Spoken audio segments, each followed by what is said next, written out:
Hello everyone, welcome to defence वाला। My name is Danish Zafar. आज आप मेरे साथ हैं विक्रांत बैच में और बहुत दिन बाद हमारी क्लास हो रही है। लास्ट वीक हमारी कोई क्लास नहीं थी, बहुत सारी क्लासेस थी मेरे पास। हमारे दो बैचेस चल रहे थे, एक एफकेट वाला, एक अग्निवीर बैच हमारा चल रहा था। तो बहुत सारे मतलब पृथ्वी और ये अग्निवीर बैच भी चल रहे थे और भी बहुत सारी चीज़ें थी। बहुत सारा मैंने ऑलरेडी विक्रांत में पढ़ा भी दिया था, जिसको आपको प्रैक्टिस करना था, जिसको आपको समझना था। कुछ बच्चे ऐसे थे जिनके बैकलॉग्स चल रहे थे, इस वजह से एक छोटा सा ब्रेक इस बैच में हमने दिया है। ठीक है, और अब हम वापस आ गए विक्रांत बैच में प्रैपोजिशन पार्ट 2 में। तो देखो, बहुत सारे इंपॉर्टेंट टॉपिक्स हैं जो अब तक मैं इस क्लास में कवर कर चुका हूं, मतलब इस बैच में विक्रांत में कवर कर चुका हूं। जैसे 8 यूनिवर्सल रूल, जैसे टेंसेस, जैसे आर्टिकल, एडजेक्टिव्स, एडवर्ब्स, है ना, और भी बहुत सारे इंपॉर्टेंट टॉपिक्स हैं। तो अगर किसी ने क्लासेस नहीं देखी हैं तो मेरे बच्चे, ये मेरी आपसे इल्तिजा है, गुजारिश है कि जाके एक बार अपना बैकलॉग क्लियर कर लीजिए। जब आप पीछे की क्लासेस देख लेंगे तो यकीन जानिए आपके आगे की क्लासेस भी बहुत ज़्यादा आसान हो जाएंगी। तो चलिए आज हम बात करते हैं प्रैपोजिशंस पार्ट 2 पे। पार्ट 1 हमने प्रैपोजिशन का किया था, है ना। तो आज का टॉपिक क्या है? आज का टॉपिक है प्रैपोजिशंस और हम कुछ नहीं करने जा रहे हैं, प्रैक्टिस करेंगे। हम सीधे प्रैक्टिस करेंगे किसकी? क्वेश्चंस की। कैसे क्वेश्चंस? क्वेश्चंस जो बेस्ड होंगे प्रैपोजिशंस पे। साथ ही साथ आज कुछ सिनोनिम्स भी हम आपके साथ करने वाले हैं ना। तो इस क्लास में आपको बहुत सारा मटेरियल मिलेगा और याद रखिए ये प्रैक्टिस क्लास है। अगर आपने पिछली क्लास प्रैपोजिशंस वाली नहीं देखी है तो आज बर्बादी चूम लेगी आपके। क्या समझ गए होंगे कदम? तो इसलिए आपको सबसे पहले पहली वाली क्लास देखनी है प्रैपोजिशन की, क्योंकि बहुत सारी चीजें उसी से रिलेटेड है ना। तो एक बार क्विक रिवीजन कराता हूं। मैंने आपको लास्ट क्लास में प्रैपोजिशन में क्या कराया था, उन सारे बच्चों के प्यार में जो किसी तरीके से लास्ट क्लास या तो नहीं देख पाए हैं या पूरी नहीं देख पाए हैं या उन्हें पता नहीं था, है ना। तो एक बार क्विक रिवीजन करा रहा हूँ, आप फटाफट जाके जितने भी बच्चों ने नहीं देखी है पहले प्रैपोजिशन 1 देखेंगे, फिर प्रैपोजिशन 2 आपको बेहतर समझ आएगी। तो प्रैपोजिशन 1 में मैंने आपको बताया था ओमिशन ऑफ प्रैपोजिशन के, कहाँ कहाँ प्रैपोजिशन नहीं लगता है ना, क्योंकि ये भी इंपॉर्टेंट है। कितनी बार हम प्रैपोजिशन लगा देते हैं और वहां कोई प्रैपोजिशन आना ही नहीं होता। तो मैंने आपको ओमिशन ऑफ प्रैपोजिशन भी बताया था। दूसरी चीज मैंने आपको बताई थी कि प्रैपोजिशन कभी भी किसी वर्ड के अनुसार नहीं लगता, हमेशा वर्ड के अनुसार नहीं लगता। कुछ केसेस में वर्ड के अनुसार लग जाता है और कुछ केसेस में we need to understand the sense and the meaning of the sentence. On the basis of the sense, on the meaning of the sentence हमें हमेशा प्रैपोजिशन अप्लाई करना होता है। इसके बाद मैंने आपको ये भी बताया था कि एक वर्ड के साथ मल्टीपल प्रैपोजिशन लग सकते हैं। अगर एक ही वर्ड है तो उसके साथ भी एक से ज्यादा मल्टीपल प्रैपोजिशंस लग सकते हैं। और डाई के केस से मैंने आपको ऐसे बहुत सारे प्रैपोजिशन लगाकर भी दिखाए थे। बहुत सारे ऐसे केसेस कराए थे जहां पे एक ही वर्ड के साथ अलग अलग प्रैपोजिशंस आ रहे थे। तो उम्मीद है आपको मजा आया होगा, आपने सीखा होगा लास्ट क्लास में। साथ ही साथ हमने बहुत सारे क्वेश्चंस भी करे थे प्रैपोजिशंस पे और उससे भी हमने बहुत सारी चीजें प्रैपोजिशंस में सीखी थी। मैंने आपको एक बात और बताई थी कि एक ऐसा टॉपिक है जो रीडिंग स्पेसिफिक है। कहने का मतलब है वो सारे बच्चे जिनके रीडिंग स्किल्स बहुत अच्छे हैं, वो सारे बच्चे जो कहीं ना कहीं इन्वॉल्व हैं आर्टिकल राइटिंग में, है ना, या फिर रीडिंग में कॉम्प्रिहेंशंस करते हैं, आर्टिकल्स पढ़ते हैं, न्यूज़ देखते हैं, या फिर जिनकी इंग्लिश अच्छी है, बेटर है, तो याद रखिए उनके लिए प्रैपोजिशंस थोड़ा सा आसान होता है। वो बच्चा जो अंग्रेजी से भागता है, कभी कोई किताब ही नहीं पढ़ी अपने कोर्स के अलावा, ठीक है, कभी कोई नॉवल नहीं पढ़ी, मैगजीन्स में उसका ध्यान नहीं है, इंटरेस्ट ही नहीं है, तो अल्टीमेटली प्रैपोजिशंस उसके लिए सर का दर्द बनते हैं। ठीक है, तो ये दो क्लासेस आप देखिए, मेरी प्रैपोजिशन पार्ट 1 और प्रैपोजिशन पार्ट 2, आपको जबरदस्त हेल्प मिलेगी सीडीएस में। ठीक है, उम्मीद है जितने क्वेश्चन आएंगे लगभग सारे यहीं से आएंगे, एक आध शायद कोई बच जाए, ये भी मैं इसलिए कह देता हूँ अपने आप को सेफ साइड रखने के लिए, पर अल्टीमेटली होता यही है। आप पिछले शौर्य के क्वेश्चन उठा के देखेंगे, है ना, या फिर जो शक्ति बैच के क्वेश्चन उठा के देखेंगे, सारे सीडीएस में उसमें आपके एनडीए में पूछे गए। ठीक है, तो बस आप छाती चौड़ी रखिए और मेहनत करते रहिए और कामयाबी चूमती रहेगी आपके कदम। तो बढ़ते हैं आज की क्लास में आगे। ठीक है, और बात करते हैं क्वेश्चन नंबर 1 की। पहला क्वेश्चन आपके सामने, आप इसे गौर से देखेंगे। अगर कोई दुविधा है, शक है, तकलीफ है, इसमें कोई गलती लग रही है, आपको एरर लग रहा है, तो आप उसे नोट कर लेंगे। क्योंकि एक रिकॉर्डेड सेशन है तो हर क्वेश्चन को करने के लिए मैं सिर्फ आपको 10 सेकंड का टाइम दूंगा। 10 सेकंड में आप उस क्वेश्चन को लगा लेंगे और फिर उसके बाद मैं उसका आंसर बता दूंगा। 10 सेकंड भी इसलिए कि आप क्वेश्चन को पॉज कर दें, समझ लें, देख लें और फिर दोबारा ऑन कर दें वीडियो को, मतलब कंटिन्यू कर दें, प्ले कर दें और आगे की बात को समझ जाए। चलिए 10 seconds you have from now.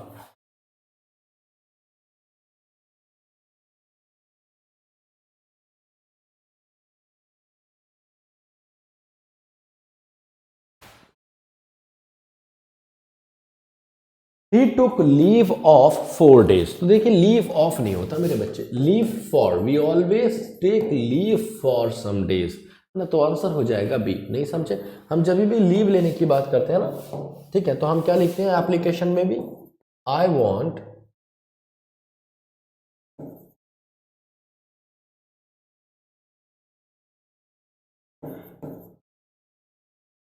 Want leaves for 2 days।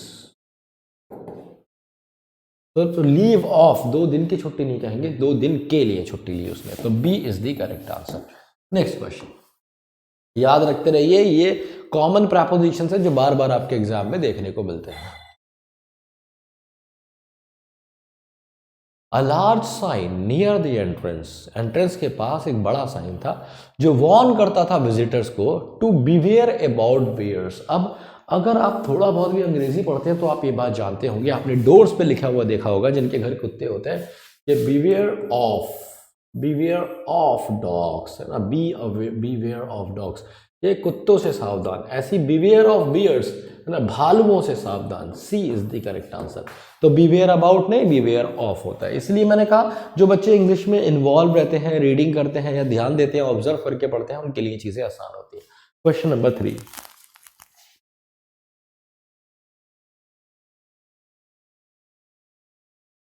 अच्छा, जब भी आप वर्ड लिसन का इस्तेमाल क्या करते हैं तो आप क्या कहते हैं?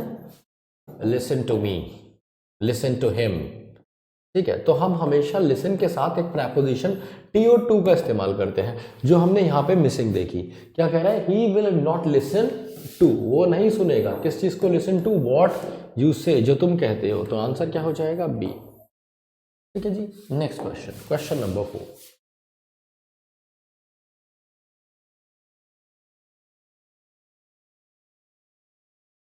अब ये वाले क्वेश्चन हमने लास्ट क्लास में भी किया था, तो जिसने लास्ट क्लास देखी होगी उसका ये गलत ही नहीं हो सकता।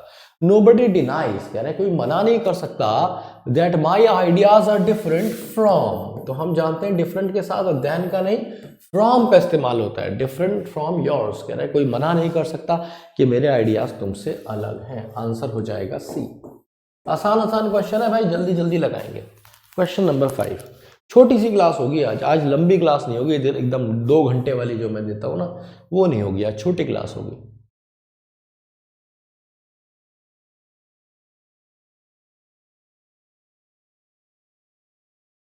इट वॉज आई, सही बात है। हु वॉज रिस्पॉन्सिबल, जो रिस्पॉन्सिबल था, किसके लिए? ऑफ नहीं होगा बच्चा, for making all the arrangements. तो responsible, we are always accountable. अगर आप अकाउंटेबल कहते हैं, अगर आप रिस्पॉन्सिबल कहते हैं, अकाउंटेबल, रिस्पॉन्सिबल, इन दोनों के साथ आप फॉर करते हैं, जिम्मेदार होना किसी के लिए। You are responsible for it, you have to be accountable for it. So answer is A, responsible for. Question number 6,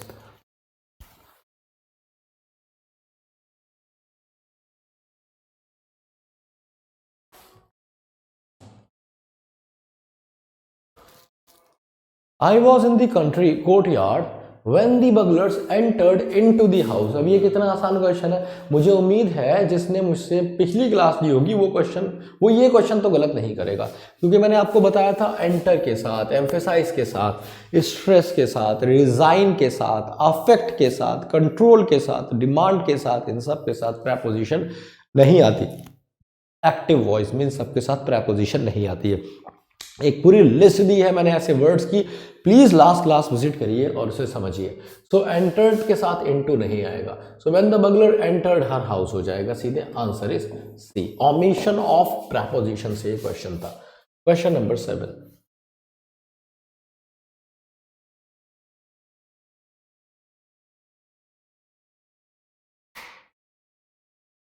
एक बार फिर से क्वेश्चन आया है और ये क्वेश्चन भी आप जानते हैं कि ओमिशन से। अ टीचर एम्फेसाइज्ड ऑन, तो teacher emphasised on the use of correct grammar. मैंने आपको बताया था एम्फेसाइज्ड के साथ, स्ट्रेस के साथ, कंट्रोल के साथ, डिमांड के साथ, है ना, रिजेंबल के साथ, और भी बहुत सारे वर्ड्स मैंने आपको लिखवाए थे, कंट्रोल, डिमांड, अटैक, बहुत सारे थे। तो इन सब के साथ आप नो प्रेपोजिशन का इस्तेमाल करते हैं इसमें, जब सेंटेंस आप एक्टिव वॉइस में बनाते हैं। इसकी पूरी लिस्ट अगर आपको चाहिए तो आप लास्ट क्लास मतलब प्रेपोजिशन पार्ट 1 विक्रांत बैच की देखेंगे और आपकी आत्मा तृप्त हो जाएगी। B is the correct answer. Next question, question number 8।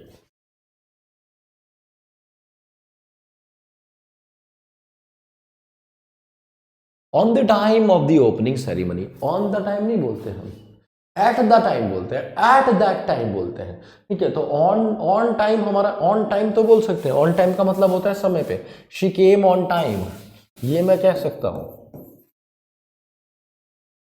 She came on time, ये मैं कह सकता हूं कि वो समय पे आई, एग्जैक्ट समय। तो इसका मतलब क्या हो जाता है, बेसिकली एग्जैक्ट टाइम पे आई है वो, है ना, जिस समय उसे आना था। ऑन द टाइम अब नहीं कह सकते, अब आप जिस समय की बात कर रहे हैं उसके लिए आप कहेंगे एट द टाइम। मतलब उस समय जब ओपनिंग सेरेमनी हो रही थी थिएटर की, तो एक बहुत बड़ी क्राउड वहां पे गैदर हो गई, इकट्ठी हो गई।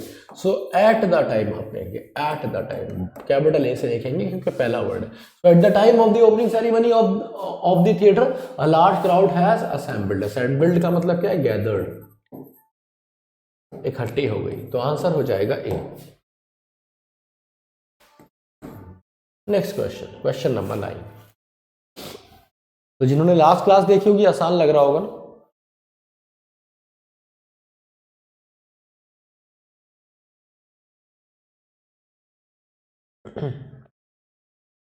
सवाल है देयर इज नो रूल, कोई रूल नहीं है, regarding the length of a precious. Precious क्या होता है आपको याद होगा 12th क्लास में, नहीं तो बीए में तो आता है प्रेसिस राइटिंग। प्रेसिस राइटिंग मतलब छोटा करके लिखना। आपको एक बड़ा पैराग्राफ दिया गया होता है या आपको एक स्टोरी दी गई होती है और आपसे कहा गया होता है कि इसको छोटा करके लिख दीजिए, है ना, और सारे इंपॉर्टेंट पॉइंट्स उसमें आना चाहिए, उसे हम प्रेसिस राइटिंग कहते हैं, उसी को कह रहा है। तो देयर इज नो रूल, कह रहा है कोई रूल नहीं है किस चीज के बारे में, रिगार्डिंग द लेंथ, की लंबाई कितनी रहनी चाहिए, ऑफ अ प्रेसिस, ये एक प्रेसिस की, प्रेसिस मतलब शॉर्ट या समरी, है ना, रहनी चाहिए। तो विद रिलेशन टू नहीं कहते, in relation to. In relation to का मतलब है किसके, किसी चीज के संदर्भ में, किसके संदर्भ में, that of the original passage. तो ओरिजिनल पैसेज के संदर्भ में कोई ऐसा रूल नहीं है कि इतना ही छोटा होना चाहिए, थोड़ा बड़ा भी हो सकता है, डिपेंड करता है कि आप इंपॉर्टेंट पॉइंट सारे कवर कर रहे हैं या नहीं, ये मतलब है। So there is no rule regarding the length of a passage in relation to. So in relation to, B is the correct answer, ठीक है। अच्छा, कुछ बच्चे ऐसे होंगे जो जिनको लग रहा होगा कि मेरा सही हुआ है, क्योंकि वो आंसर क्या लगा रहे होंगे, ए बी सी आंसर लगा रहे होंगे। तो ए बी सी आंसर अगर आप लगा रहे हैं तो नहीं करिए ऐसा, है ना। आप ये सोचिए कि एग्जैक्टली प्रेपोजिशन कौन सा गलत है और मुझे प्रेपोजिशन कौन सा भरना है, बस इतनी सी बात अगर आप ध्यान रखेंगे, आपकी और मेरी दोनों की आत्मा तृप्त रहेगी। क्वेश्चन नंबर 10 लगाइए दो।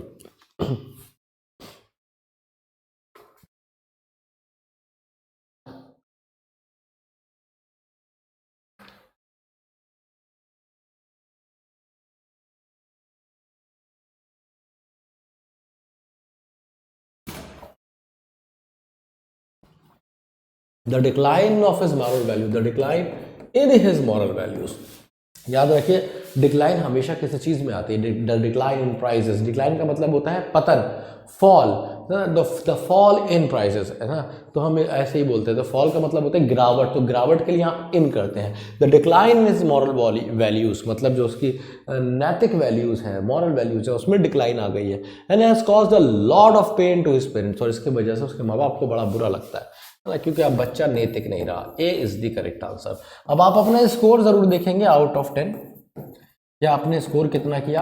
ये इसलिए इंपॉर्टेंट है क्योंकि आपका स्कोर आपको आईना दिखाता है ना। और स्कोर तभी अच्छा होगा आपका जब आप बार बार उसको इवैल्यूएट करेंगे, देखते रहेंगे, है ना। अब जैसे आपने यहाँ पे देखा, फॉर एग्जाम्पल आपने यहाँ पे 6 स्कोर किया, तो आपको ये टारगेट बनाना होगा कि मुझे अभी क्वेश्चंस को और ध्यान से करना है, डेफिनेटली इन 10 क्वेश्चन में भी आपको कोई ना कोई क्वेश्चन ऐसा जरूर मिला होगा जो आपको आता था, आप सही कर सकते थे, आपने फिर भी गलत कर दिया। तो बस उन्हीं पे ध्यान देना है अगले 10 क्वेश्चन में, और कोशिश करनी है कि वो गलत नहीं हो जो आपको आता था, जो आप सही कर सकते थे, है ना। तो सोल्यूशन मिलने पे हमें पता लगता है अरे हाँ यार ये तो ये होता है, तो हमें उस चीज़ का ध्यान रखना है अगले 10 क्वेश्चंस में। तो अभी आपका स्कोर जो भी आया है, चाहे 6 आया है, 7 आया है, 8 आया है, मुझे नहीं पता चल सकता क्योंकि ये लाइव क्लास नहीं है, रिकॉर्डेड क्लास है। बट अगले 10 क्वेश्चन में ये मेरी आपसे इंतजा है कि आप एटलीस्ट 8 स्कोर करेंगे, ठीक है। 8 अगर आप स्कोर करेंगे तो मतलब आपका प्रेपोजिशन आ रहा है। चलिए question number 11, go for it.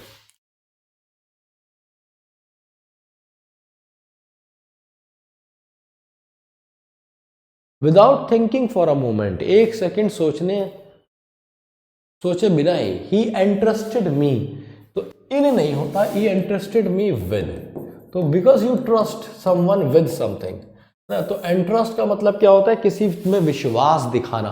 He entrusted me with all the responsibilities, कि उसने मुझे सारी जिम्मेदारियां दे दी कि मेरे दोस्त ये तो तू ही करेगा, ये जिम्मेदारी मेरी बहन की शादी है ना, और ये सजावट की जिम्मेदारी तेरी है, समझ लो ऐसे। सो विदाउट थिंकिंग, बिना सोचे ही for a moment, he entrusted me with all the responsibilities. तो आंसर क्या हो जाएगा, C, with all the responsibility। चलिए क्वेश्चन नंबर 12।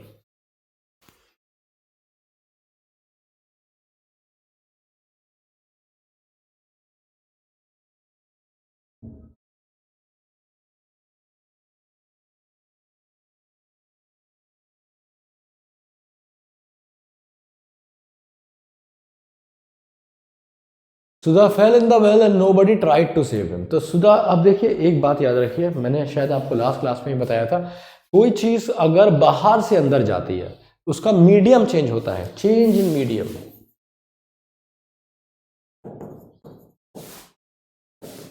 उसका मीडियम चेंज होता है तो हम इनटू का इस्तेमाल करते हैं, ठीक है। जैसे ही जम्प्ड इनटू द वेल होगा क्योंकि वो बाहर से अंदर आया। The teacher came into the class, क्योंकि वो बाहर से अंदर आया। अगर वो क्लास के अंदर पहले से था और टहल रहा था, जैसे मैंने कहा when the teacher came into the class everyone stood up। अब ये सेंटेंस बिल्कुल सही है क्योंकि टीचर बाहर से अंदर आया। When the teacher came into the class, तो जब आप बाहर से अंदर आएंगे इनटू का इस्तेमाल करेंगे। और अगर टीचर पहले से ही अंदर और टहल रहा है तो इनटू का इस्तेमाल नहीं करेंगे, हमें ऐसे सेंटेंस लेना पड़ेगा।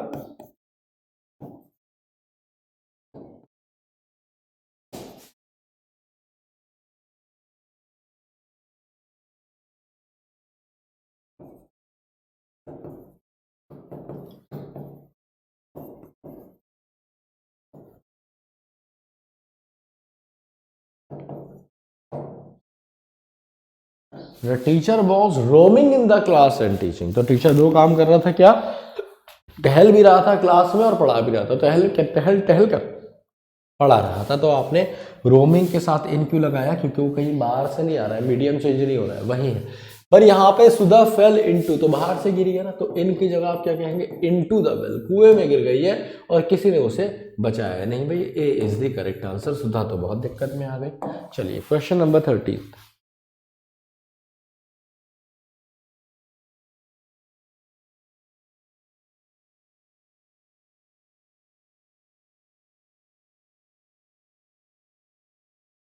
आई प्रेफर कॉफी दैन टी। तो मैंने आपको यह भी बताया था कि जितने भी होते हैं ना, प्रेफर, प्रेफरेबल या फिर इंफीरियर,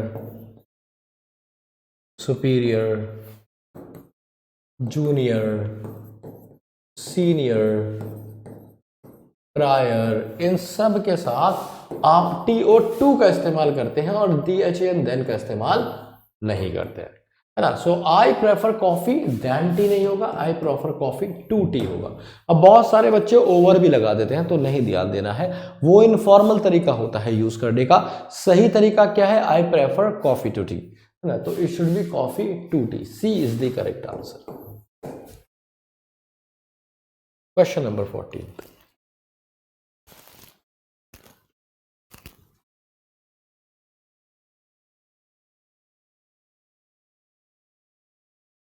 तो Suresh is busy in his work थोड़ी होगा, Suresh is be always busy with something, तो Suresh is busy with his work, तो बिजी के साथ आप विद का इस्तेमाल करते हैं, है ना। आई वॉज बिजी इन डूइंग, ऐसा कुछ होता तो हम कह सकते थे, अगर आगे आईएनजी आ रही होती, he was busy in doing something, तो वो तो फिर भी ठीक होता। बिजी इन हिज वर्क कह रहे हैं, नाउन आया है, तो I was busy with,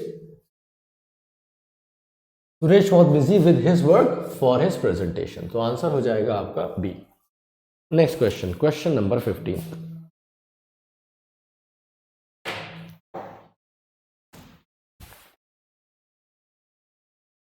While crossing the road, क्या मतलब हुआ, रोड क्रॉस करते समय an old man was run out, run out का मतलब जानते हो क्या होता है, एम्प्टी हो जाना, एम्प्टी हो जाना। जैसे मैं कहूं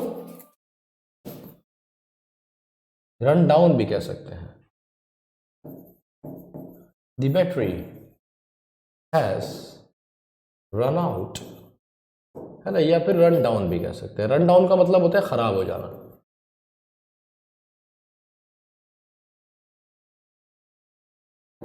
रन आउट ऑफ पावर भी कह सकते हैं, इसमें पावर नहीं है, जान नहीं है। लेकिन अगर आप कह रहे हैं किसी के ऊपर गाड़ी चढ़ गई है, क्योंकि सेंटेंस का मतलब यही आ रहा है कि जब क्रॉस कर रही थी रोड तो एक ओल्ड मैन था, वॉज रन आउट बाय अ बस, तो बस चढ़ गई है उसके ऊपर, रन आउट, उसके ऊपर उसको कुचल दिया है, तो उसके लिए आप वर्ड आता है रन ओवर। रन ओवर का मतलब होता है कुचल जाना, है ना। जैसे the old women was run over by a speeding car, so run over का मतलब होता है कुचल देना, तो आंसर हो जाता है सी। ठीक है, तो ये याद रखिए, रन के साथ आउट नहीं आएगा, रन के साथ ओवर आएगा, आउट आएगा तो मीनिंग कुछ और होगा। ठीक है, इस चीज का ध्यान रखना है। अगला क्वेश्चन, क्वेश्चन नंबर 16।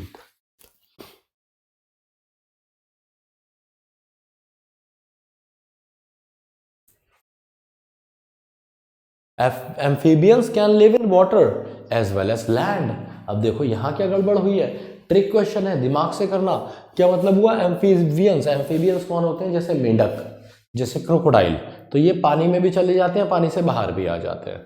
तो क्या कह रहा है, amphibians can live in water, पर एम्फीबियंस कहाँ रह सकते हैं, पानी में रह सकते हैं। As well as on land नहीं बोलोगे, नहीं समझे मेरी बात, ऑन लैंड क्यों बोलोगे, क्योंकि भाई यहाँ पे तुमने इन लगाया वाटर के साथ, मतलब वाटर के साथ वाटर की प्रेपोजिशन लगा दी, इन वाटर, तो लैंड के साथ लैंड की प्रेपोजिशन भी तो लगाओगे, ऑन लैंड, जमीन पर। तो कहने का मतलब है कि एम्फीबियंस पानी में भी रह सकते हैं और जमीन में भी रह सकते हैं, थोड़ी कहना चाह रहे हो, एन ऑन लैंड, और लैंड पर भी रह सकते हैं, तो आंसर हो जाएगा सी। Next question,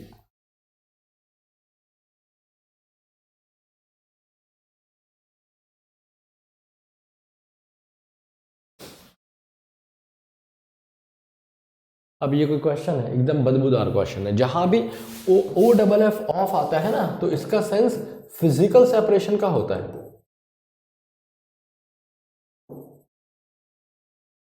physical separation, physical separation का क्या मतलब होता है, जैसे आप किसी से कहो गेट ऑफ द रोड, तो इसका मतलब क्या हो जाएगा कि रोड से हट जाइए, फिजिकल सेपरेशन के लिए। या फिर आपने कहा पुट ऑफ योर शूज, अपने जूते उतार दीजिए, तो ये ऑफ क्या बताता है आपको, फिजिकल सेपरेशन बताता है, दूरी बताता है। गेट ऑफ द रोड या put off your shoes. So my mother is fond, O double F of नहीं आएगा, ओ एफ ऑफ आएगा। My mother is fond of cooking, so A is the correct answer, A. ठीक है मेरे दोस्त, चलिए आगे बढ़ते हैं। अगला क्वेश्चन, क्वेश्चन नंबर 18।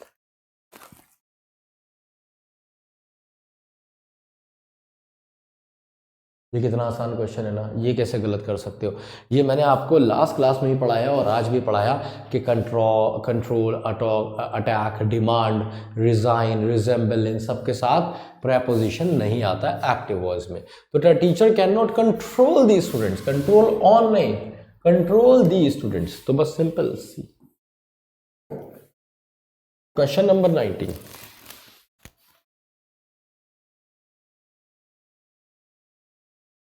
अच्छा, ये वाला क्वेश्चन भी आपने कई बार किया। ये वाला क्वेश्चन आपको याद होगा, आपने टेंसेस में भी किया था, जब मैंने आपको सिंस और फॉर का डिफरेंस बताया था। मैंने बताया था कि आपको जो सिंस होता है ना, सिंस आपका बताता है point of time, point of time, या आप कह सकते हैं exact time, point of time या फिर एग्जैक्ट टाइम। जैसे मैंने कहा 2 o'clock 1920 लास्ट दिसंबर, तो ये पॉइंट ऑफ टाइम बताता है, ठीक है। लेकिन अगर आप सेंटेंस को फॉर से बताना चाहते हैं तो याद रखिए फॉर हमेशा ड्यूरेशन बताता है ना, इंटरवल बताता है, अंतराल बताता है, अंतराल, है ना। So the lawyer has been waiting for the prisoner for 2 hours, for 2 hours 2 घंटे से, for 2 hours। C is the correct answer, C, ठीक है। उम्मीद है भाई समझ आ गया होगा। Let's move on to the next question, question number 20th।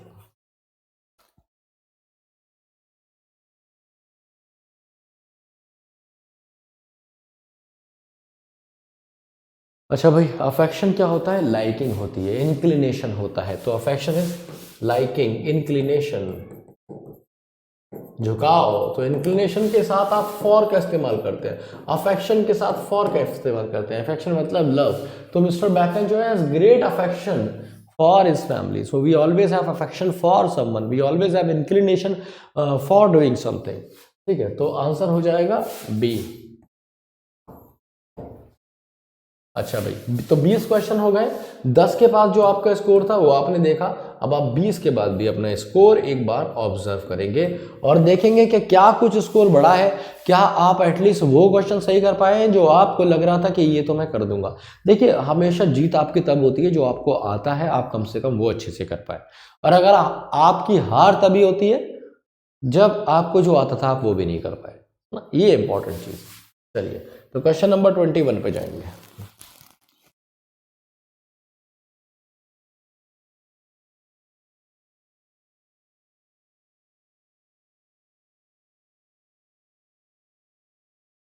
रेगा हैज अ ग्रेट एनमिटी। तो एनमिटी के साथ, एनमिटी जानते हैं आप, हॉस्टिलिटी होती है। हॉस्टिलिटी जानते हैं आप, शत्रुता, शत्रुता होती है ये। So Rekha has a great enmity against. तो शत्रुता हमेशा किसी के खिलाफ होती है, ऐसे याद रखेंगे। तो enmity against, hostility against, hostility मतलब शत्रुता, है ना, किसी से रंजिश, रंजिश। So Rekha has a great enmity for her brother's friend. तो रेखा के पास एक बहुत ही ज्यादा नफरत है किस चीज के लिए? अगेंस्ट हर ब्रदर्स फ्रेंड, अपने ब्रदर के फ्रेंड के। B is the correct answer. Question number 22।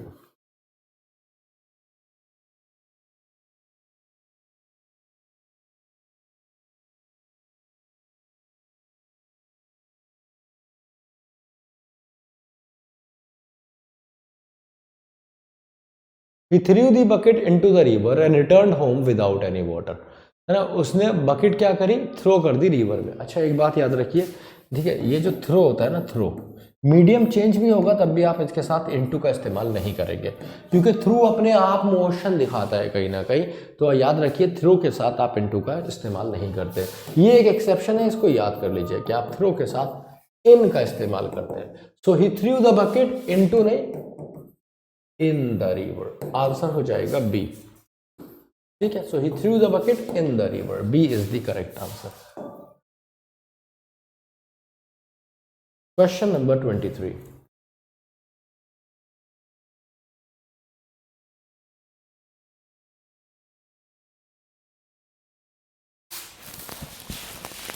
अब ये तो आपको पता ही होगा कि जब हम अमंग का इस्तेमाल करते हैं तो करते हैं मोर देन 2 के लिए, ठीक है। और जब बिटवीन का इस्तेमाल करते हैं तो हम 2 के लिए करते हैं, फॉर 2। जैसे मैंने कहा, among the super powers Russia is a friend to India. तो मैंने क्या कहा? अमंग दी सुपर पावर, जितनी भी सुपर पावर्स है दुनिया में, चाहे यूएसए है ना, या फिर आपने कहा चाइना है, रशिया है, तो आपने कहा अमंग द सुपर पावर, जो सुपर पावर्स है, Russia is a friend to India. तो रशिया कहीं ना कहीं इंडिया का फ्रेंड है। So there appears to be very little understanding. Among नहीं होगा, it should be between. Between the two brothers, दो भाइयों के बीच, है ना। तो आंसर क्या हो जाएगा, सी इज द करेक्ट आंसर, सी। तो क्यों, क्योंकि दो है, अगर ये दो से ज्यादा होते, अगर मैं यहाँ पे 3 कर दूंगा तो अमंग आ जाएगा, याद रखना। तो दो के लिए बिटवीन, दो से ज्यादा के लिए अमंग। क्वेश्चन नंबर 24,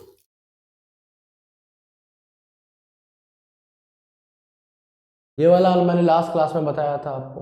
मैंने आपको बताया था एंग्री एट का इस्तेमाल कब करते हैं, एंग्री ऑन का इस्तेमाल कब करते हैं।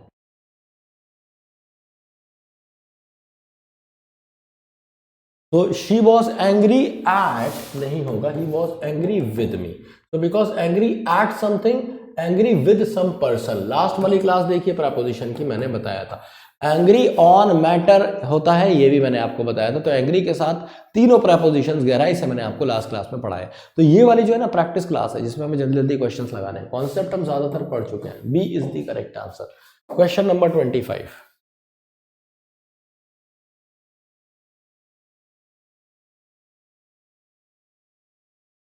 he got a prestigious job though he was not worthy of it, बोलते हैं ना, कहते हैं तुम इसके लायक नहीं हो, है ना। he is not worthy of it, ठीक है। so he got a prestigious job though he was not worthy of it, worthy of it। next question, question number 26,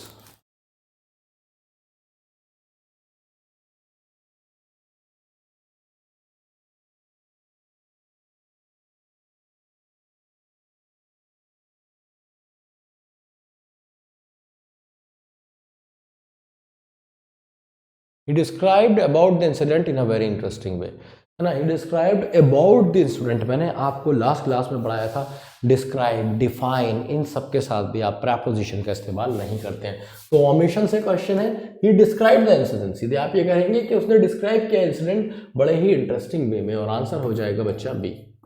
B is the correct answer. Question number 27,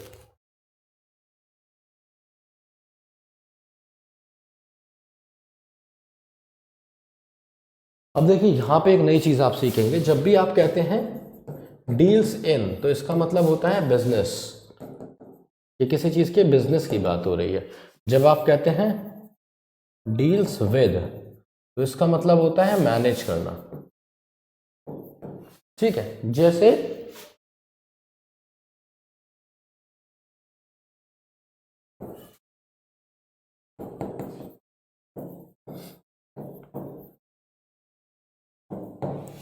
can you deal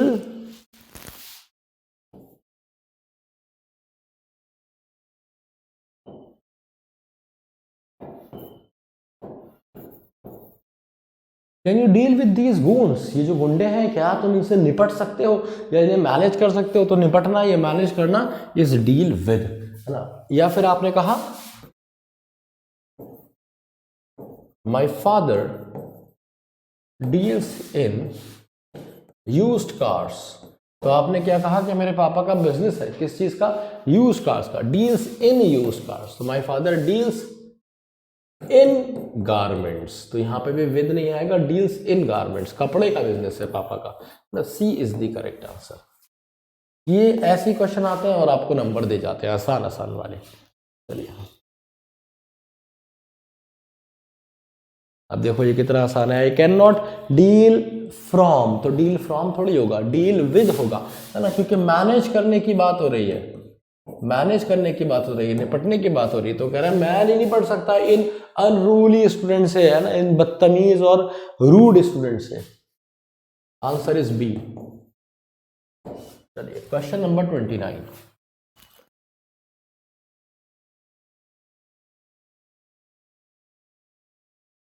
despite of hard working he failed. अब देखिए despite का मतलब होता है के बावजूद, तो आप चाहें डिस्पाइट लिखें, आप चाहें डिस्पाइट लिखें या फिर इन स्पाइट ऑफ लिखें, दोनों का मतलब सेम होता है। ऐसे भी लिख सकते हैं, ऐसे भी लिख सकते हैं, लेकिन एक बात आप याद रखें, आप डिस्पाइट ऑफ नहीं कह सकते हैं, है ना। और आप इसी तरीके से इंस्पाइट भी नहीं कह सकते हैं, मतलब डिस्पाइट के साथ ऑफ लगेगा नहीं, है ना, और इंस्पाइट के साथ से हटेगा नहीं। तो सिर्फ इंस्पाइट के साथ ऑफ आता है, डिस्पाइट के साथ नहीं आता है। दोनों का मतलब बराबर होता है, एक जैसा होता है।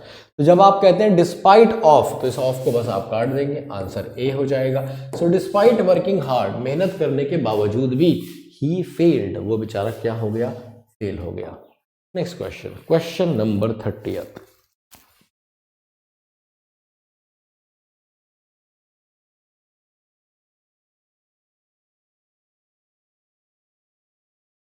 Ashok married with Rekha. तो देखिए यहाँ पे कोई दिक्कत नहीं है, ये सेंटेंस में बस विद नहीं आएगा।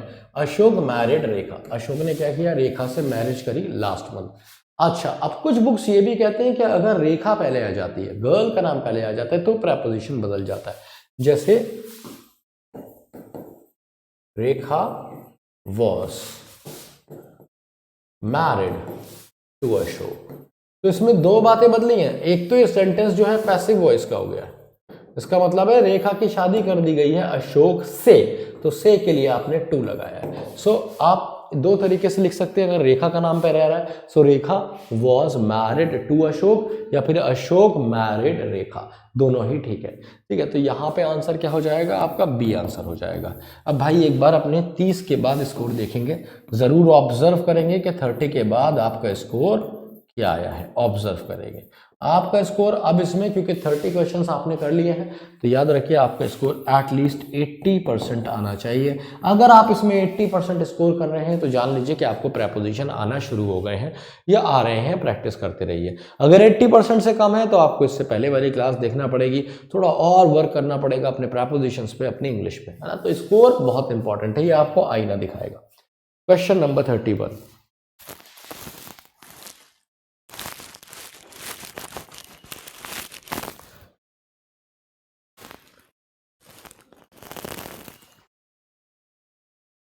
The Earth atmosphere comprises of 3 layers। तो देखिए जो वर्ड होता है ना कंसिस्ट,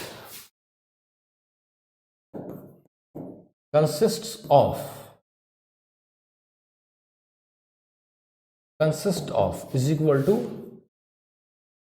कॉम्प्राइज। ठीक है, कंसिस्ट ऑफ और कॉम्प्राइज बराबर होता है। जो कंसिस्ट का मतलब होता है किसी चीज में, कंसिस्ट मतलब इंक्लूड होना, है ना, वही कॉम्प्राइज का मतलब होता है। अब इसका भी वही डिस्पाइस, वो इंस्पाइट और डिस्पाइट वाला हिसाब किताब है। कहने का मतलब है कंसिस्ट के साथ आप ऑफ हटा नहीं सकते, है ना, कंसिस्ट के साथ आपको ऑफ लगाना पड़ेगा, सिर्फ कंसिस्ट नहीं हो सकता। इसी तरीके से आप कॉम्प्राइज के साथ ऑफ लगा नहीं सकते, है ना। तो ये बात याद रखिए, कंसिस्ट के साथ से ऑफ हटा नहीं सकते और कॉम्प्राइज के साथ ऑफ लगा नहीं सकते, है ना। लेकिन आप कंसिस्ट के साथ हमेशा ऑफ लगाते हैं, कंप्राइज के साथ नहीं लगाते हैं। So the earth atmosphere comprises of, comprises 3 layers. जो अर्थ का एटमॉस्फेयर है उसके 3 लेयर्स हैं, तो ऑफ नहीं आएगा, B is the correct answer. Question number 32।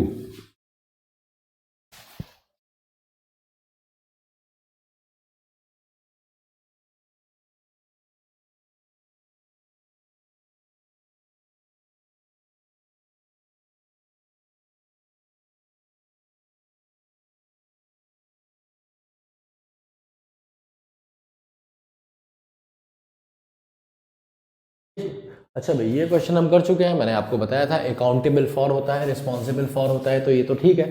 The court held, court ने माना किसको, जो लोकल एमबीए था उसे रिस्पॉन्सिबल माना फॉर द लॉस।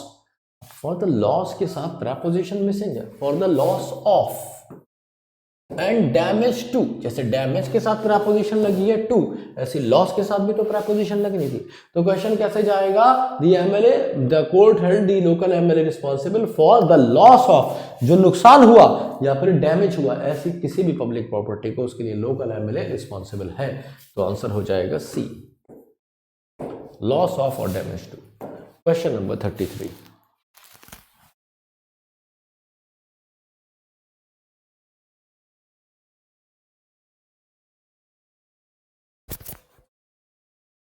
अच्छा भाई, डिबार्ट का मतलब क्या होता है, पहले डिबार्ट का मतलब समझेंगे।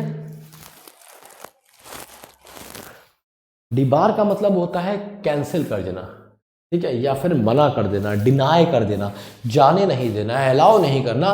सो ही वॉज डिबार्ड टू नहीं होगा, he was debarred from attending, है ना, इसे डिबार्ड कर दिया गया अटेंड करने से।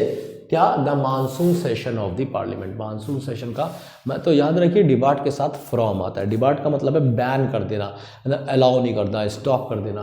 सो ही वॉज डिबार्ड फ्रॉम। अब फ्रॉम आ गया प्रेपोजिशन। तो मैंने आपको लास्ट क्लास में भी बताया था कि कभी भी अगर आपको कोई प्रेपोजिशन दिखती है, अगर आपको कोई प्रेपोजिशन दिखती है और प्रेपोजिशन के बाद कोई वर्ब आ रही है, तो वो वर्ब हमेशा और हमेशा अपनी आईएनजी फॉर्म में होती है, मतलब जिरंड होती है। अब कुछ ऐसे बच्चे भी होंगे जो जिरंड का नाम सुनते ही कंफ्यूज हो गए होंगे। तो मेरी 8 यूनिवर्सल रूल की क्लास देखिए विक्रांत बैच में ही, आपकी आत्मा तृप्त होगी, आपको समझ में आएगा जिरंड होता क्या है। सो प्रेपोजिशन के साथ हमेशा वर्ब की आईएनजी फॉर्म ही लगती है। सो इसलिए डिबार्ड फ्रॉम अटेंडिंग हो जाएगा, A is the correct answer.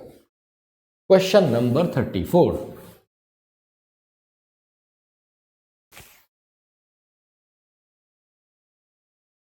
He will have to await for, नहीं भाई, है ना, await नाउन की तरह यूज होता है ना। He will have to wait for, wait for। अब await क्या होता है?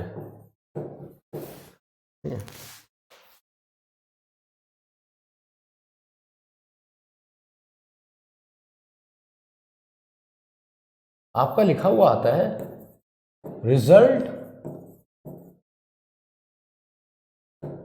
अवेटेड, है ना, साइड्स पे लिखा होता है रिजल्ट अवेटेड, मतलब रिजल्ट का इंतजार किया जा रहा है, रिजल्ट आने वाला है, ये वाला सेंस देता है वो, है ना। तो ये नहीं कहते रिजल्ट वेटिंग, तो रिजल्ट वेट नहीं कर रहा, उसका इंतजार किया जा रहा है, तो पैसिवली यूज होता है। So we will have to wait for the result होगा, ना कि await for the result, as the management is on strike, क्योंकि मैनेजमेंट स्ट्राइक पर है। आंसर हो जाएगा A. Question number 34 answer is A. Question number 35।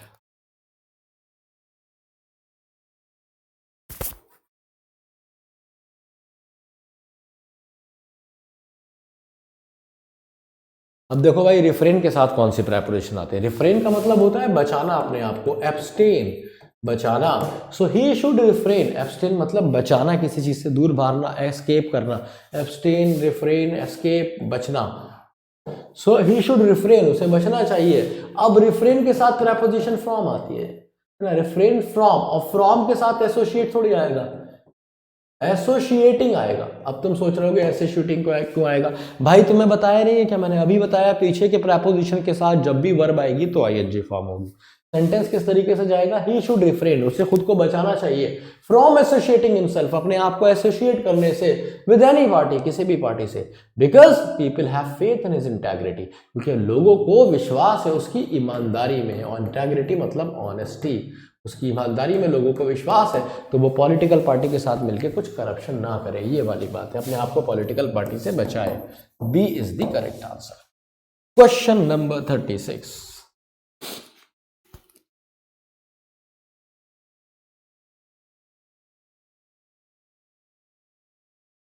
अब देखो, ये मैंने आपको, ये भी क्वेश्चन आज ही कराया है मैंने आपको, तो मैं आपको समझाने की कोशिश कर रहा था। क्या बता रहा था? We thought the train would be late, हमें लगा ट्रेन लेट होगी, but it arrived exactly on time, समय पर आई। ऑन टाइम का मतलब क्या होता है? एग्जैक्ट टाइम की बात होती है, तब हम ऑन टाइम का इस्तेमाल करते हैं कि वो बिल्कुल सही टाइम पे आई। ये बात मैंने आपको पीछे बताई है आज ही की क्लास में। C is the correct answer. Question number 37।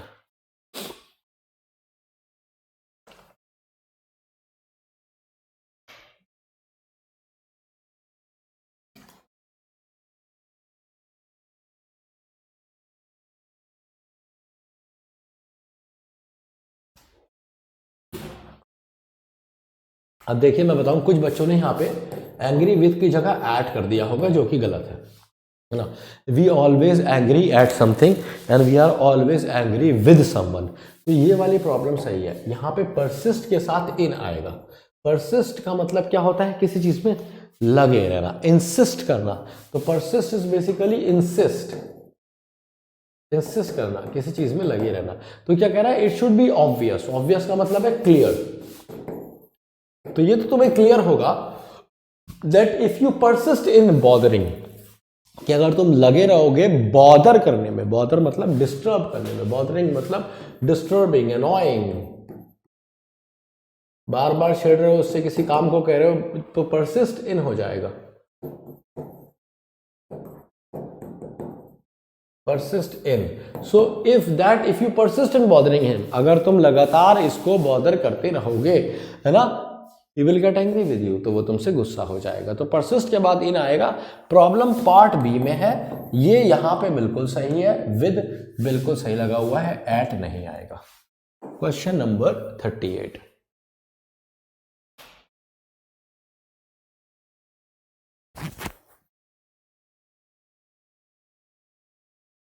I certainly differ from with you in this matter.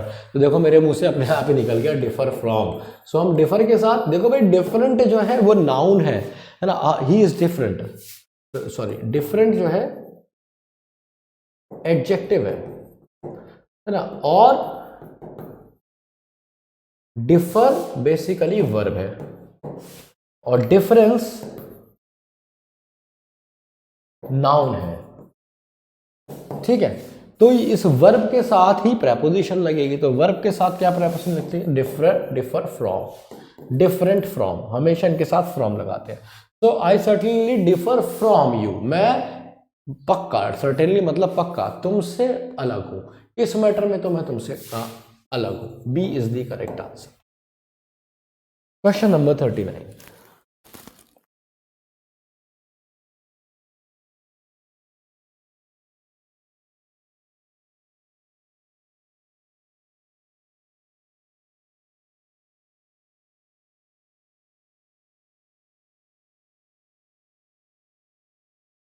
He had a suspected fracture।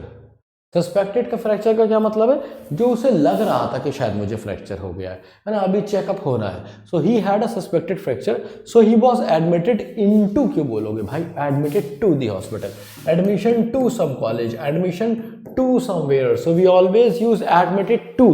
तो ये छोटे छोटे एरर हैं, इनको आपको याद रखना है कि एडमिट के साथ टू आता है, ठीक है। तो एडमिटेड टू द हॉस्पिटल, क्योंकि सस्पेक्टेड फ्रैक्चर था, पता नहीं था, इसलिए उसे हॉस्पिटल में भर्ती होना पड़ा। Question number 40।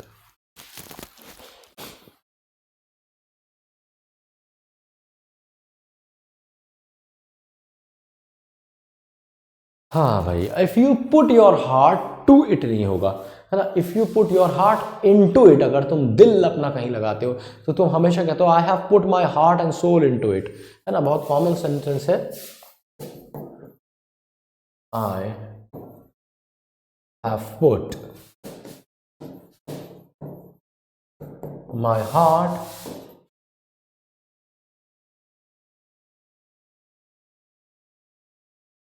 And soul into it, कि मैंने अपना दिल और जान सब इसमें लगाया है, या अपनी दिल और रूह इसमें लगाई है।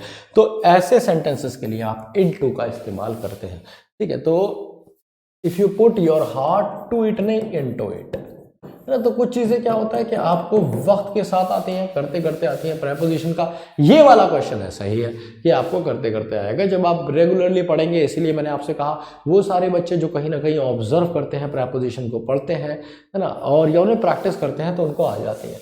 अब देखो हमारे पास क्वेश्चन हो गए हैं 40, और ये हमारा मोस्ट प्रोबेबली आखिरी क्वेश्चन था प्रेपोजिशन का। इसके बाद अभी मैं आपके साथ कुछ सिनोनिम्स करने जा रहा हूं, तो बहुत सारे आपको सिनोनिम्स भी देखने को मिलेंगे।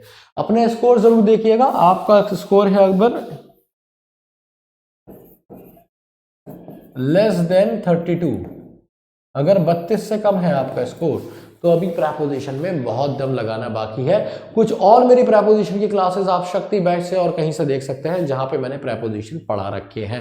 एफ कैट में भी मैंने पढ़ाए हैं प्रेपोजिशंस, आप वहां से भी देख सकते हैं। एटलीस्ट प्रैक्टिस तो करिए, प्रैक्टिस बहुत इंपॉर्टेंट है ना, क्योंकि प्रैक्टिस ही आपको सिखाती है। तो प्लीज एफ कैट वाली क्लास से देख सकते हैं आप, वो भी यूट्यूब पे पढ़ी है, फ्री है। शक्ति बैच से भी देख सकते हैं, तो जहां से भी आपको अच्छा लगे। कुछ क्वेश्चन और कर लीजिएगा अगर आपके 32 से नीचे स्कोर आया है, ठीक है। चलिए अब मैं आपको लेके चलता हूँ एक सुहाने सफर पे, जिसका नाम है सिनोनिम्स। तो जल्दी जल्दी करेंगे, मैंने आपसे कहा था आज की छोटी सी क्लास है, फटाफट खत्म होगी। Add on, what is add on?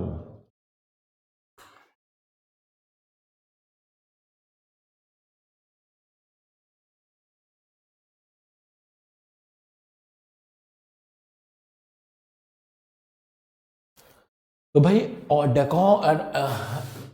ये एडॉन क्या होता है? डेकोरेट, एम्बेलिश, फर्निश, समझ रहे हो, ब्यूटीफाई, ये सारे के सारे क्या होते हैं? किसी चीज को एकदम सजा देना, कहते हैं ना एडॉन कर दिया, एडॉनिंग ना। इसके लिए एक वर्ड और आता है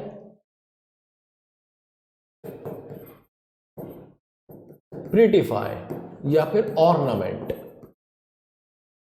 तो सबका मतलब क्या होता है? किसी चीज को सजा देना। तो आंसर हो जाएगा इसका डी। सस्पेक्ट का मतलब क्या होता है? डाउट करना। ठीक है, राइटर आपको पता है, ट्रस्ट आपको पता है, आंसर हो जाएगा C. Suspect is to doubt. C नहीं, D is the correct answer. Question number 42, what is repose?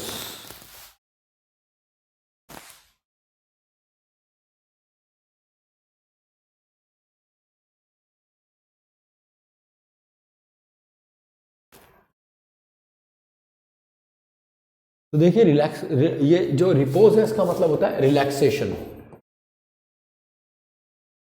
Relaxation. Slumber भी कहते हैं, स्लीप, रेस्ट मतलब आराम करना, इनएक्टिविटी। तो इन सब का मतलब क्या होता है? आराम करना। तो basically rest, C is the correct answer. Replace आप जानते हैं, चेंज कर देना। की पता है, प्लेस पता है, तो आंसर हो जाएगा सी। तो जी हाँ, इतने आसान क्वेश्चन भी आते हैं, रिपोज का रेस्ट ना, और ये प्रीवियस क्वेश्चन है वहीं से उठाया गया। तो याद रखिए बहुत आसान भी आते हैं और तभी भी बच्चों के गलत होते हैं। चलिए question number 43, what is commotion? What is commotion?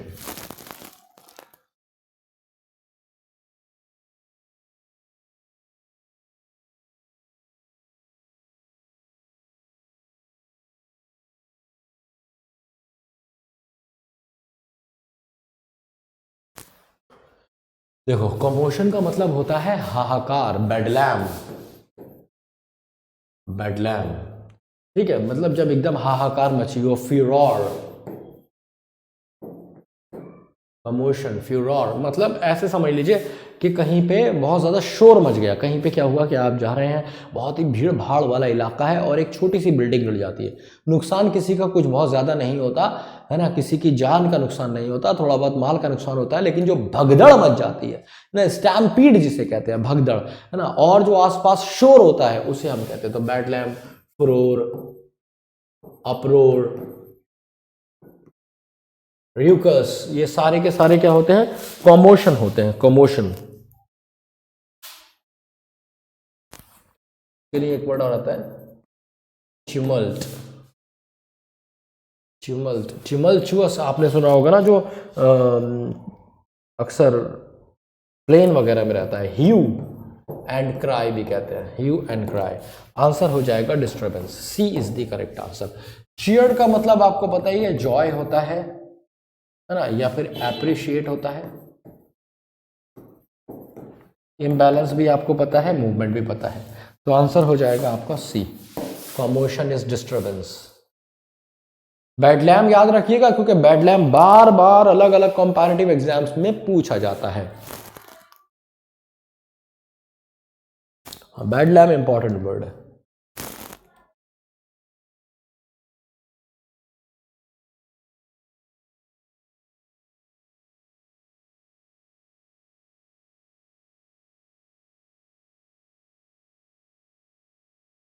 तो इरिवोकेबल क्या होता है? जिसको ठीक नहीं किया जा सकता हो।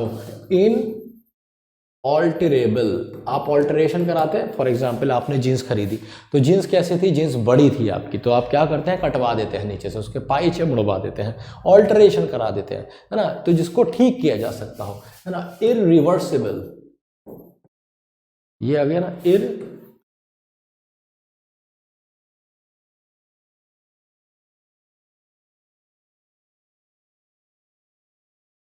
ओहो, सिनोनिम बताना था। इरिवोकेबल का मतलब है जिसको चेंज नहीं किया जा सकता। तो चेंज नहीं हो सकता, डन नहीं हो सकता। अनऑल्टरेबल, हाँ यही होगा ना, इनऑल्टरेबल नहीं होता, चाहिए अनऑल्टरेबल। अनऑल्टरेबल, सी आंसर होगा, सी। ठीक है, इरिवर्सिबल इसका सिनोनिम होगा।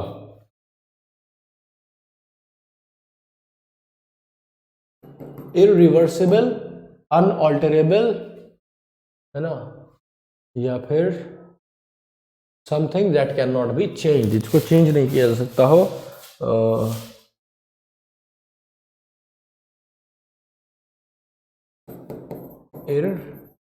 इररिपेरेबल, है ना। इररिपेरेबल मतलब जिसको रिपेयर नहीं किया जा सकता हो, इररिवोकेबल वापस नहीं किया जा सकता हो, या फिर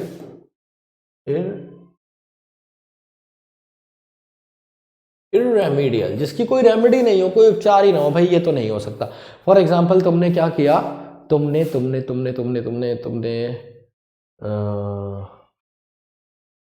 हाँ, जैसे तुमने क्या किया कि तुमने दूध से मक्खन निकाल लिया, अब दोबारा उसका दूध नहीं बन सकता, वो अनअल्टरेबल है, अब उसे आप बदल नहीं सकते हो, रिवर्स नहीं कर सकते हो, इररिपेरेबल है और इररेमेडियल है। तो आंसर क्या हो जाएगा? C, unalterable. Question number 45, what is nurture?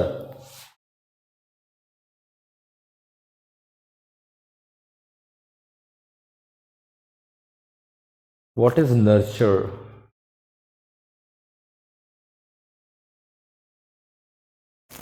तो देखिए, नर्चर का मतलब होता है किसी चीज को ग्रो कराना। Nurture is to grow, flourish, thrive, support, है ना। तो किसी को सपोर्ट करना, आगे बढ़ाना, जैसे एजुकेशन नर्चर आवर रूट्स, ना, ये सेंटेंस याद रखिए। एजुकेशन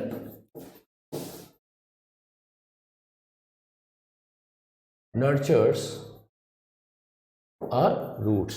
तो एजुकेशन क्या करती है? हमारी जड़ों को पोषण देती है। नर्चर इज बेसिकली एक तरह का पोषण होता है, हमें जो ग्रो करने में, मेंटेन मतलब हेल्प करता है। ठीक है, तो आंसर हो जाएगा इसका बी। तो हर पेज पे आपको 3-4 सिनोनिम मिल रहे हैं। तो अगर जैसे मैंने अभी तक 5 क्वेश्चन कराए हैं सिनोनिम के, तो 4 भी मिले तो 5 4 20, 20 वर्ड है जो आप अपने वोकैब रजिस्टर में लिख के लेके जा सकते हैं। अगर आप इसे हल्के में लेते हैं, आप वोकैब रजिस्टर में नोट नहीं करते हैं, तो याद रखिए कि आप अपना नुकसान कर रहे हैं। हर वर्ड इंपॉर्टेंट है, इसमें से कोई भी फंसेगा। मान लीजिए थ्राइव आ गया, तो कम से कम आप रिवीजन के टाइम इसको देख के तो जाएंगे, ऑप्शंस में लगा तो देंगे। तो ये बहुत इंपॉर्टेंट है कि आप वर्ड्स को नोट करते रहें और एक वोकैब रजिस्टर मेंटेन करें। क्वेश्चन नंबर 46 ट्रिकी क्वेश्चन है, जरा ध्यान से करिएगा इसे आप। What is tremendous? कहते ना, व्हाट अ ट्रिमेंडस परफॉर्मेंस। ठीक है, तो बहुत सारों ने ट्रेमेंडस का आंसर हो सकता है ऑसम लगा दिया हो, पर ट्रेमेंडस बेसिकली एक्सेसिव होता है, किसी चीज का बहुत ज्यादा होना, एक्सेसिव। सरप्लस, प्लियोथोरा, प्लेंटिट्यूड,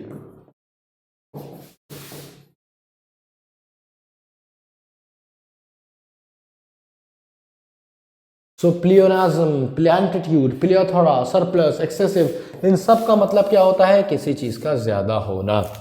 ठीक है, तो आंसर हो जाएगा बच्चा D. D is the correct answer for this one.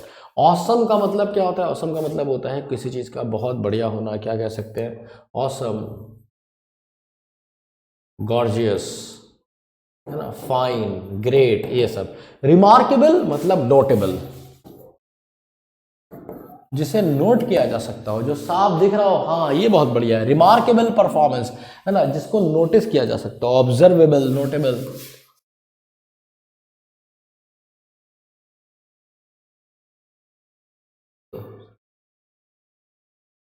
ठीक है, तो रिमार्केबल और कंसिडरेबल ये दोनों सिनोनिम है। जिसको कंसीडर किया जा सकता हो, रिमार्क किया जा सकता हो, रिमार्केबल होता है। तो आंसर हो जाएगा आपका D. Question number 47, so we are left with the last 2-3 questions, 2-3 questions बचे हैं।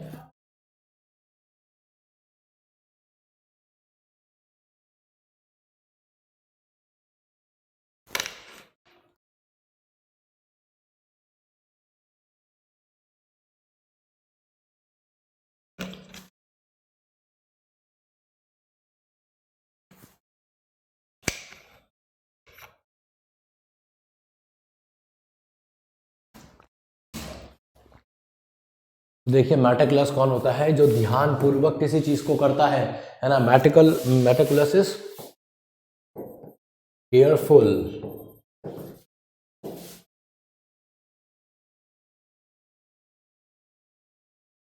पेनस्टेकिंग, है ना।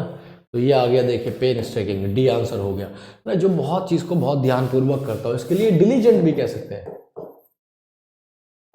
डिलीजेंट वैसे तो हार्ड वर्किंग होता है, इसके लिए वर्ड एसिडुअस, लेबोरियस,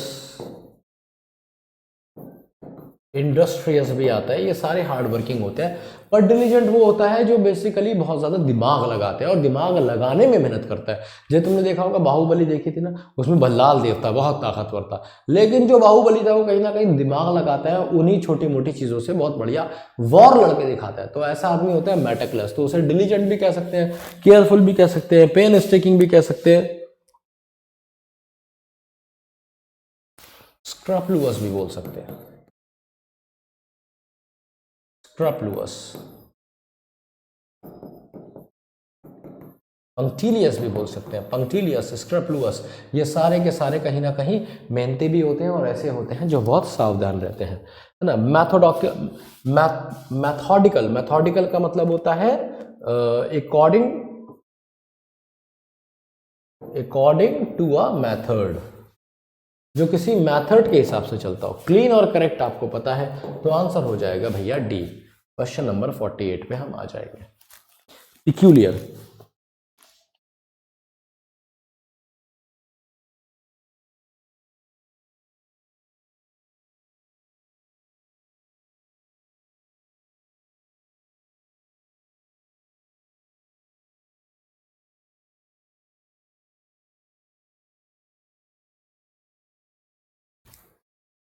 तो पिक्यूलियर क्या होता है? पिक्यूलियर का मतलब होता है कुछ ऐसा जो बड़ा सा अजीब हो, ऑड, है ना, स्ट्रेंज, ऑड, कहते हैं ना बड़ा ही बिजार है,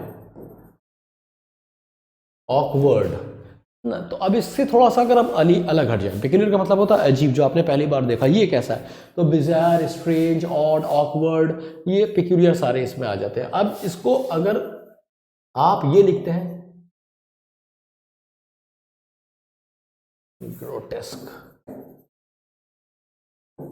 ग्रोटेस्क अगर लिखते हैं तो ग्रोटेस्क होता है भद्दा, बहुत ही, मतलब ये बुरे सेंस में होता है। पिक्यूलियर सिर्फ अजीब होता है, जरूरी नहीं है कि वो आपको बुरा लगे, लेकिन ग्रोटेस्क भी अजीब होता है, कुछ ऐसा अजीब, जैसे मान लीजिए कोई अजीब शक्ल का आदमी आपको दिख जाए, है ना। या मूवीज में दिखाते थे ना, वो पुरानी मूवीज होती थी, पुराना मंदिर, या फिर वो दिखाते थे कहीं जा रहे हैं, रात का टाइम है, अंधेरे का टाइम है, गाड़ी खराब हो गई है, गाड़ी से उतर के वो गाड़ी में देख रहे हैं, एकदम एक औरत आ जाती है लालटेन लेके, हीरोइन उसे देख के डर जाती है, तुम्हें भी लगता है कि शायद यही चुड़ैल होगी, पर वो कोई पागल औरत होती है। तो वो होता है ग्रोटेस्क, जो बहुत ही अजीब सा हो, स्ट्रेंज हो, आपको बिजार लगे, है ना, अनफेमिलियर जिससे आप हो जाए। तो आंसर हो जाएगा इसमें स्ट्रेंज ना, बी। सेम का मतलब आपको पता है, सरप्राइजिंग पता है। टायरिंग इज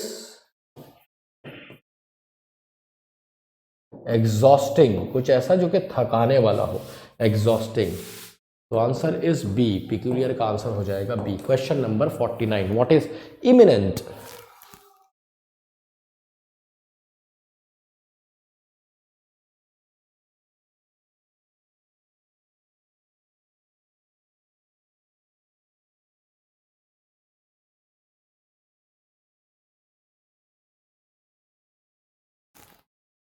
तो इमिनेंट कौन होता है? इमिनेंट का मतलब होता है नोटवर्दी, कुछ ऐसा जिसको आप इग्नोर नहीं कर सकते। Wow, what an eminent, prominent, eminent, prominent, well renowned, well known, या फिर रिनाउंड, फेमस भी कह सकते हैं, जिसको सब लोग जानते हो, जिसने अपना लोहा मनवाया हो। जैसे अभी हमारे पास हो गए हैं कौन? सूर्य कुमार यादव जैसे लोग, या फिर अभी वो 200 जो हमारे शुभमान गिल, तो ये लोग कौन है? एमिनेंट हो गए, noteworthy, prominent, well known, renowned, famous, है ना। Illustrious is another answer for this. D is the correct answer. ठीक है जी। इसमें 2 वर्ड और लिख सकते हैं आप, डिस्टिंग्विश्ड। डिस्टिंग्विश का मतलब है जो कहीं ना कहीं दूसरों से अलग है ना, अलग है दूसरों से, डिस्टिंग्विश। या फिर आप लिख सकते हैं इसमें एस्टीम्ड, लोगों ने जिनको बड़ा सराहा है, एस्टीम्ड है ना। कॉन्फिडेंट आपको बताइए बोल्ड होता है। ऑथेंटिक का मतलब होता है जेन्युइन। ठीक है, तो आंसर हो जाएगा डी। Question number 50th।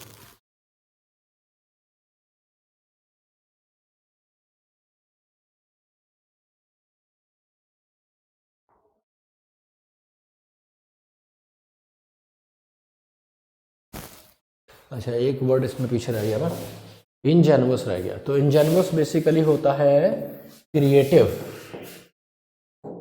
है ना, या फिर इनोवेटिव।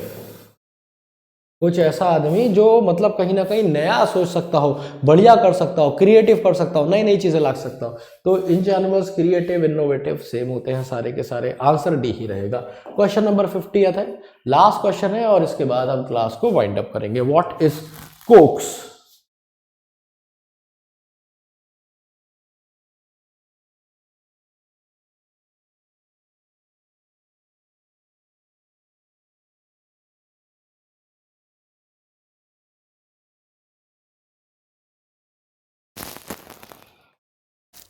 तो भाई कोक्स क्या होता है? कोक्स का मतलब होता है बिगाइल, है ना। बिगाइल का मतलब क्या होता है? किसी को रिझाना। तुम्हें ना किसी से कोई काम निकलवाना है, तो तुम उसे रिझा रहे हो, अपनी तरफ अट्रैक्ट कर रहे हो। बिगाइल, फ्लैटर, कैजोल, है ना, कोक्स, सर्वाइल, सर्वाइवल कहते हैं।